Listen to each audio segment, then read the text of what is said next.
ایک سوداگر کی درہم کی ایک تھیلی راستے میں کہیں گر پڑی۔ اس نے گاؤں میں منادی کر دی کہ تھیلی جس کو ملی ہو واپس کر دے۔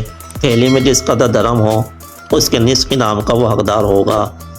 اس تھیلی میں 200 درہم تھے۔ یہ تھیلی کسی جہاز کے ملا کو ملی تھی۔ منادی سن کر وہ اس آدمی کے پاس گیا اور تمام واقعہ بیان کر کے کہا، اگر اس تھیلی کا مالک نصف یعنی 100 درہم حسب وعدہ دے تو اس کے بدلے میں تھیلی واپس کرنے پر تیار ہوں۔ شرط یہ ہے کہ مجھے انعام پہلے مل جائے۔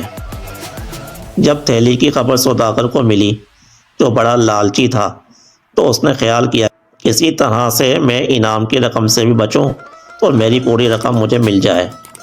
اس لیے اس نے ایک ترکیب کی اور ملا سے کہا، اس تھیلی میں ایک ہیرا تھا، اگر وہ مجھے مل جائے تو مجھے انعام کی رقم دینے میں کوئی عذر نہیں۔ ملا نے کہا، تھیلی میں 200 درہم کے سوا کچھ نہیں تھا، اس میں اس تھیلی کو اقرار کے موافق انعام حاصل کیے بغیر نہیں رہ سکتا۔ آخرکار یہ جھگڑا قاضی صاحب کے پاس عدالت میں پیش ہو گیا۔ قاضی صاحب نے ملا سے دریافت کیا کہ تمہیں تھیلی دینے میں کیا عذر ہے؟ ملا نے جواب دیا، حضور سوداگر صاحب نے پہلے نصف یعنی 100 درہم انعام کا اقرار کیا تھا اور اب اس کو ٹالنے کے لیے تھیلی میں ہیرا بتا رہے ہیں۔ دراصل تھیلی میں کوئی ہیرا وغیرہ نہیں ملا، میں یہ قسم کھا کر عرض کرتا ہوں۔ اب قاضی صاحب نے سوداگر سے دریافت کیا کہ وہ ہیرا تم نے کہاں سے، کب اور کتنی قیمت میں اور کس کے ذریعے سے خریدا تھا، تفصیل کے ساتھ بیان کرو۔ یہ سن کر سوداگر نے جواب دیا، لیکن چونکہ ہیرے کا واقعہ غلط اور بناوٹی تھا اس لیے جواب میں اختلافات پیدا ہو گئے۔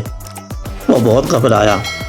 قاضی صاحب پر ظاہر ہو گیا کہ یہ ہیرے کا واقعہ بناوٹی و غلط ہے، اس لیے حکم دیا کہ سوداگر کی تھیلی ہو گئی ہے جس میں ایک ہیرا بیان کیا جاتا ہے، تو ملا کو بغیر ہیرے والی تھیلی ملی ہے۔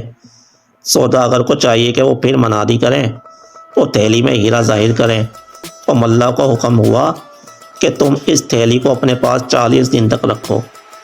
اس عرصے میں اگر کوئی یہ تھیلی کا ثبوت پہنچا کر لے جائے تو بہتر، ورنہ پوری تھیلی پر تمہارا قبضہ ہوگا۔